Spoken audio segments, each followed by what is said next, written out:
로마서 10장 9절 말씀 우리 합독하시겠습니다.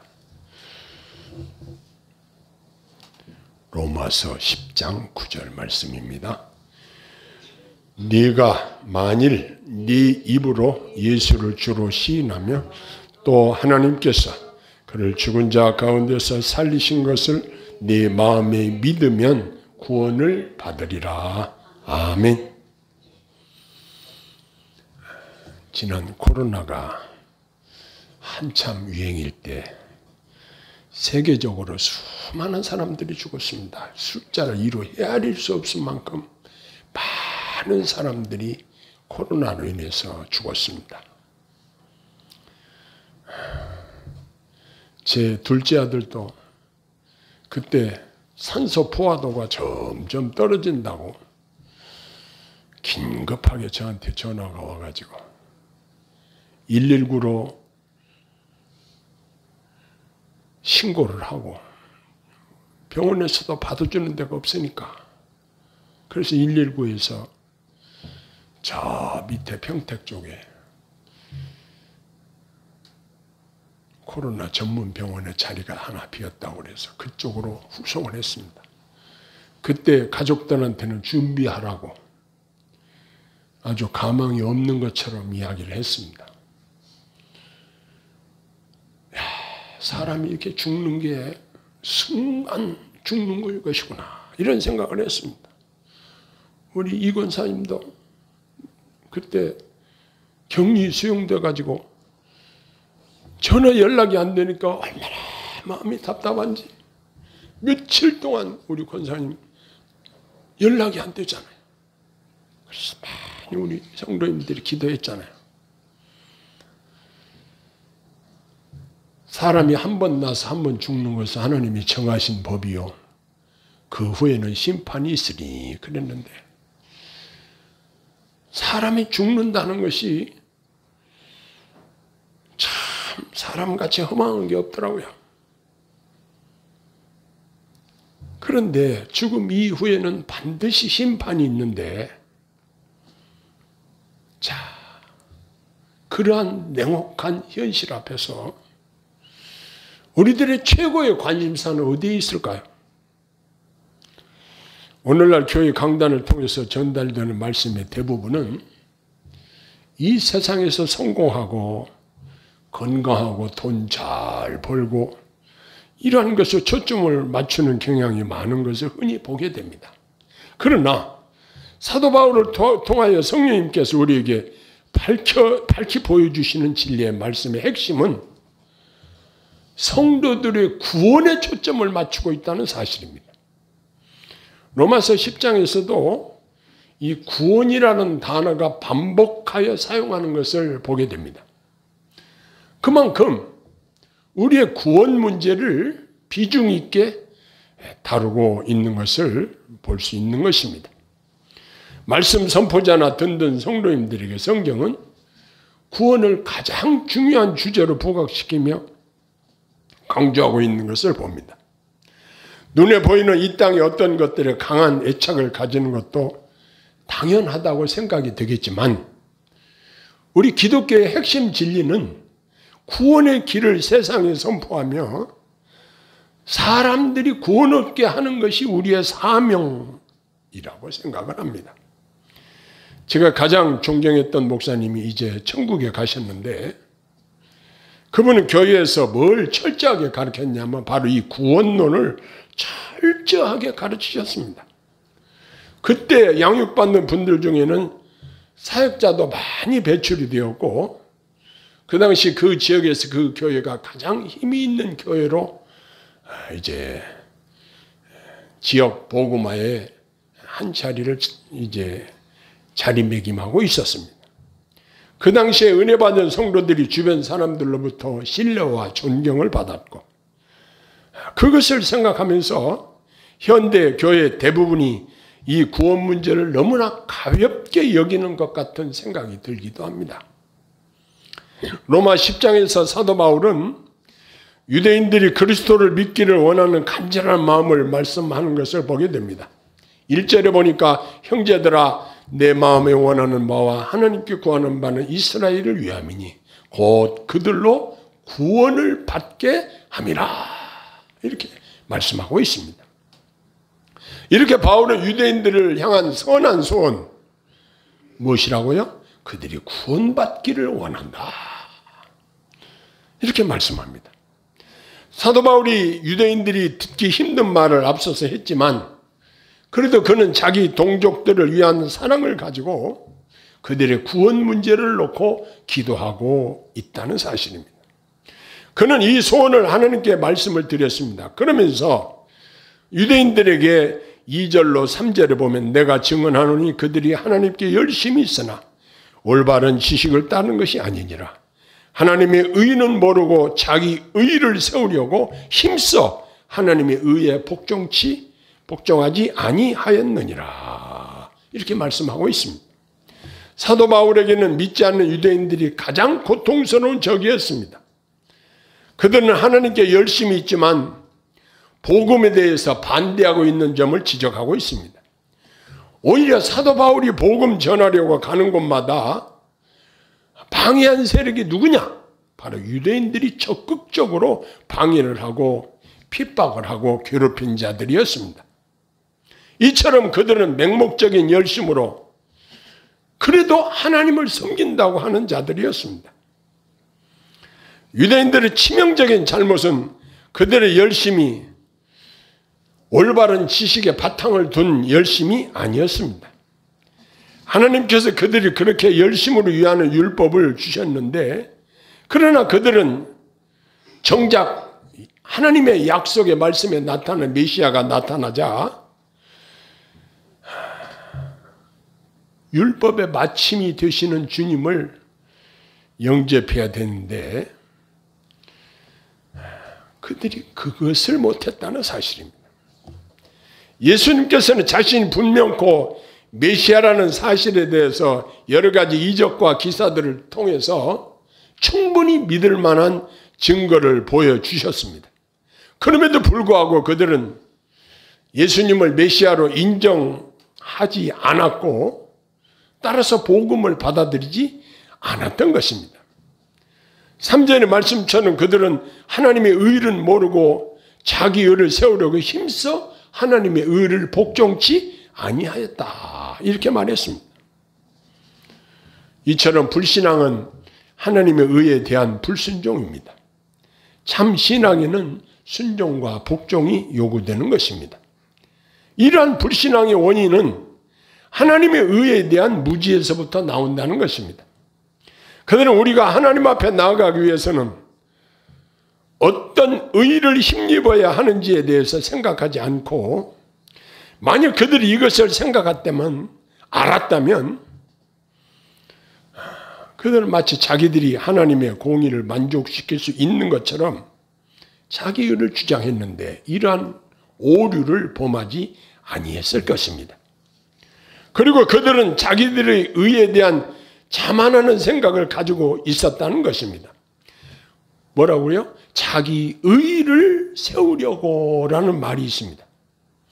즉 자기들의 행위의 공로로 만들어내는 의를 세우려고 하였다는 것입니다. 따라서 그들은 자기 의를 세우려고 했기 때문에 그리스도의 공로를 믿고 의지해야 할 필요가 없었다는 것입니다. 어떤 사람이 말하기를 자칭 선지자라고 말하는 자가 자기에게 그 사람의 공로면 충분하다고 했다고 하면서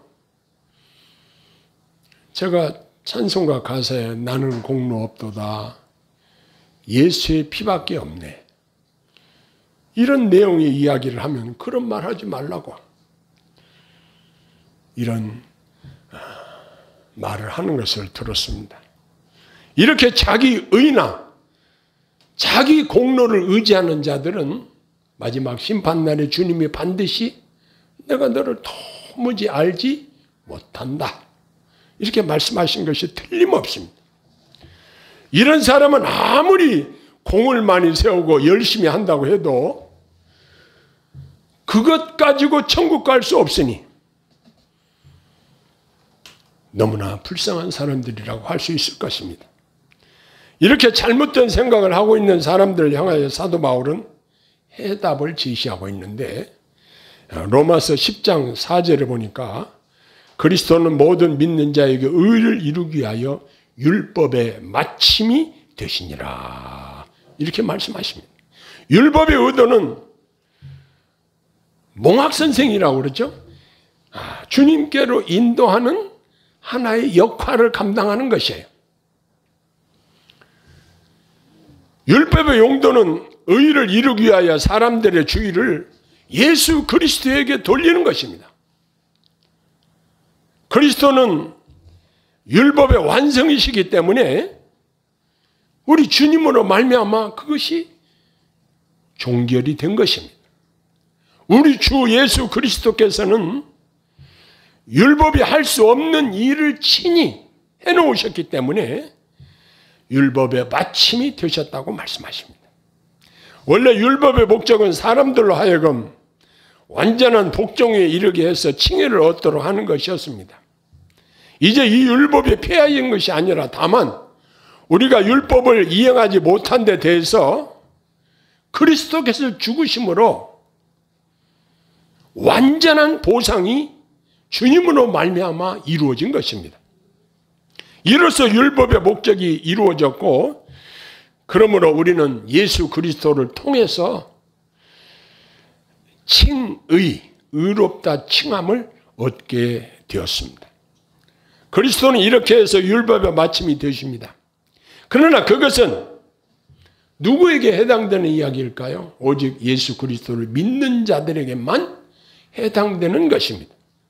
그러면 율법으로 말미암는 의란 5절에 설명합니다. 행하라, 그러면 살리라.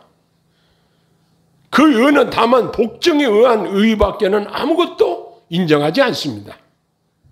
즉 너희는 나의 규례와 법도를 지키라, 그러면 살리라. 여기서 말하는 행함이란 약간의 불이행이나 조금도 위반도 없는 완전하고 흠없는 것을 말하는데, 이 땅에 그렇게 완전하고 흠이 없는 사람이 하나라도 있을까요? 아무도 없습니다. 다 거기에 위반되었던 것입니다. 그러니 이렇게 할 수 있다고 할 수 있는 사람은 이 땅에 어느 누구도 없다는 사실입니다. 그래서 우리의 구원을 위해서 하나님께서는 우리에게 새롭고 산 길을 열어놓으셨습니다.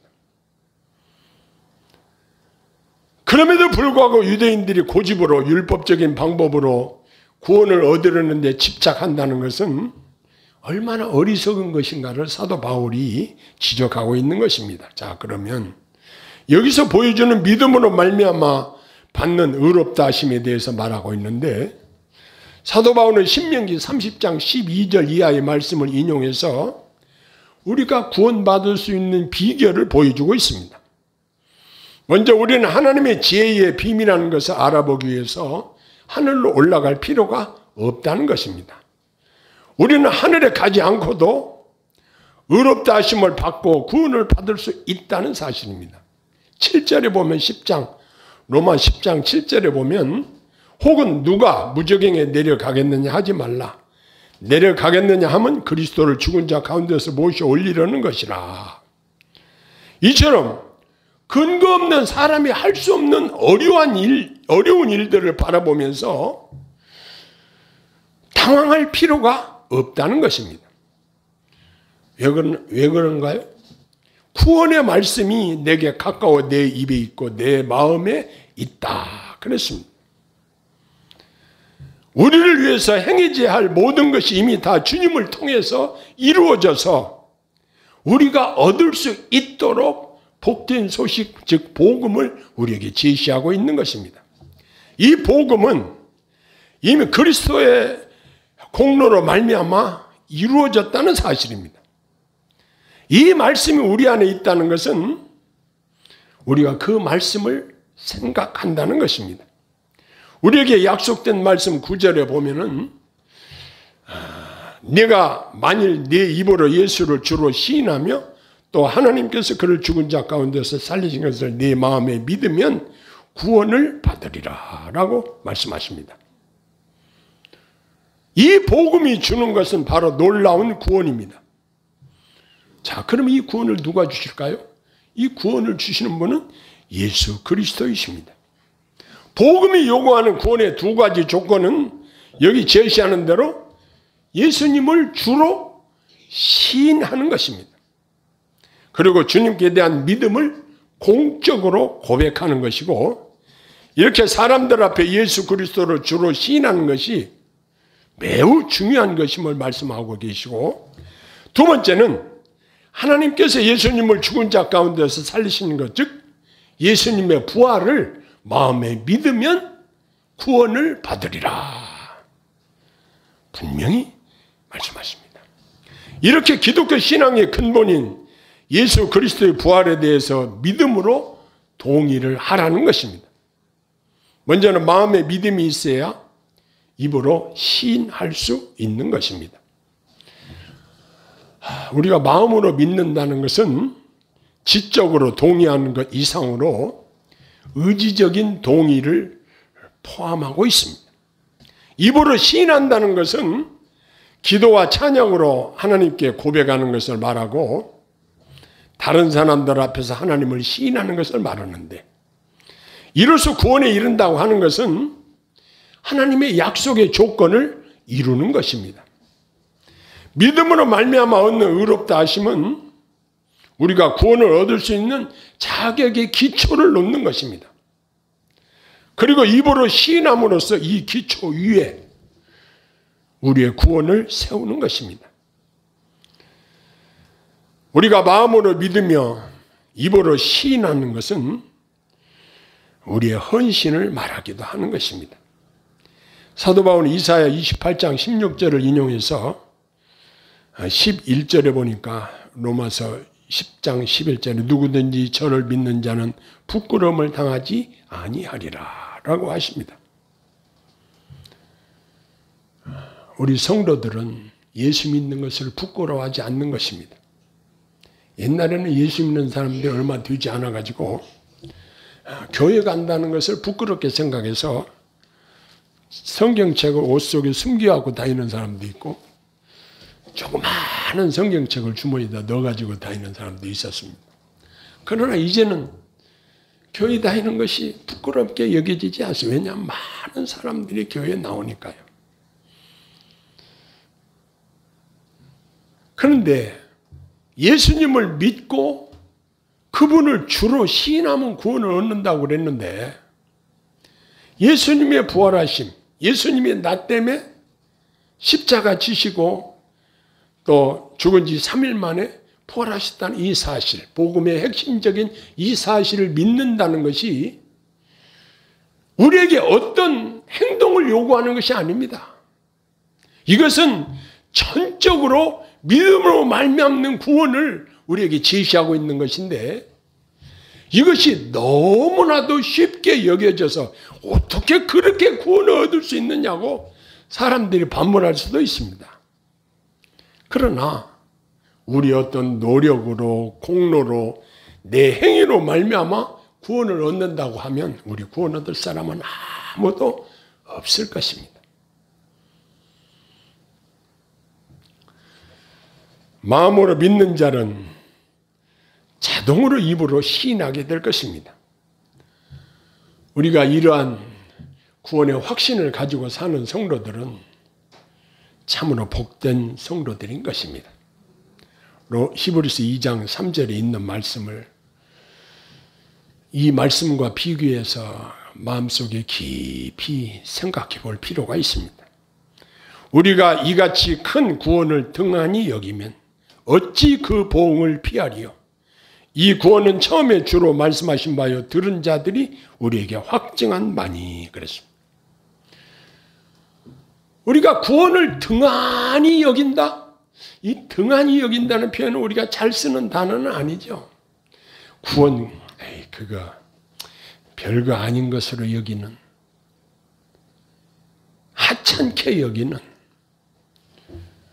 그러면 그 사람은 사실 구원과 관계가 없는 사람이에요. 저와 여러분들이 받은 구원이 어떻게 구원을 받게 됐나요? 하나님의 하나밖에 없는 아들 되시는 예수 그리스도께서 내 죄 때문에 십자가에 죽으시고 나를 의롭다 하시기 위해서 다시 부활하신 그분이 우리에게 주신 선물인데 어떻게 그것을 등한히 여길 수 있겠습니까? 이것을 등한히 여기는 자들은 하나님의 심판을 어떻게 피할 수 있겠느냐? 강력한 경고의 말씀으로 히브리 기자는 말씀하고 있습니다. 이어서 히브리서 2장 4절에 하나님도 표적들과 기사들과 여러 가지 능력과 및 자기의 뜻을 따라 성령이 나눠주신 것으로서 그들과 함께 증언하셨느니라 그랬습니다. 하나님이 증언하셨다 말씀하고 있습니다. 저와 여러분들이 예수 그리스도를 믿어 구원 얻은 이 사실에 대해서 이 큰 구원을 자주 묵상하고 나를 구원하신 이 사실이 얼마나 다행스러운 일인가, 나를 구원하신 이 사실이 얼마나 위대하고 놀라운 하나님의 은혜인가, 바로 이것을 자주 묵상하는 것입니다. 신령한 그리스도인은 어떤 게 신령한 그리스도인인가? 나를 구원하신 주님을 자주 묵상하는 것입니다. 그분이 우리에게 원하신 것은 무엇일까요? 나를 구원하신 주님이 나를 이렇게 사랑하셔서 나를 구원하셨는데 우리에게 관심을 가지시고 바라시는 것이 무엇일까요? 예수님이 십자가에 죽으신 후에 제자들은 갈릴리 호수에 고기잡이하러 갔을 때에 예수님께서 그곳에 나타나셔서 부활하신 예수님께서 아침 조반을 준비해 놓으시고 또 제자들에게 깊은 곳에 그물을 던지라. 그물이 찢어질 정도로 엄청나게 많은 고기를 잡았는데 예수님이 조반을 준비해 놓으시고 불러 모은 제자들을 향해서 특별히 시몬 베드로를 향해서 질문하신 말씀이 있습니다. 내가 이것들보다 나를 더 사랑하느냐? 내가 이 사람들보다 나를 더 사랑하느냐? 사랑을 3번이나 확인하셨어요. 같은 말을 반복하는 것은 강조적인 의미가 있습니다. 주님이 강조해서 나를 구원하신 주님이, 나를 위해서 십자가를 지신 주님이 우리에게 관심을 가지시는 내용은 다름 아닌 우리가 구원의 은혜를 묵상하면서 주님을 얼마나 사랑하고 있느냐, 이걸 확인하기를 원하십니다. 저와 여러분들이 우리의 행위나 공로로 구원 얻을 수 없다는 것을 인정해야 합니다. 다만 주님의 은혜로 구원 얻는다는 이 사실, 예수 그리스도를 주로 신하고 그분을 내 마음으로 믿으면 하나님이 그분을 부활하신 것을, 부활하게 하신 것을 마음으로 믿으면 구원을 얻으리라 말씀하셨으니 이 말씀을 매 순간순간 묵상하면서 하나님께 감사와 영광을 돌리며 사는 저와 여러분들이 되시기를 소원합니다. 기도하겠습니다. 사랑의 아버지 하나님, 우리가 이 땅에 살면서 필요한 것들이 많이 있습니다. 그러나 하나님께서 우리를 구원하신 것만큼 중요한 것이 어디 있겠습니까? 독생자 예수 그리스도를 십자가에 매달리시기까지 하시며 저희를 구원하신 주님, 그 하나님의 은혜와 사랑을 다시 한번 감사를 드립니다.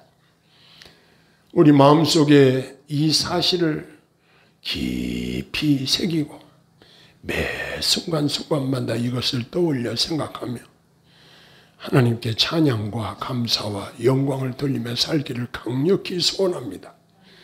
하나님 아버지, 저희들 마음속에 나를 사랑하신 하나님을 더욱 뜨겁게 사랑하는 마음을 열망을 주시옵시고 매 순간순간 하나님을 향해서 사랑 고백을 할 수 있도록 도와주시옵소서. 예수님 이름으로 간절히 기도합니다. 아멘.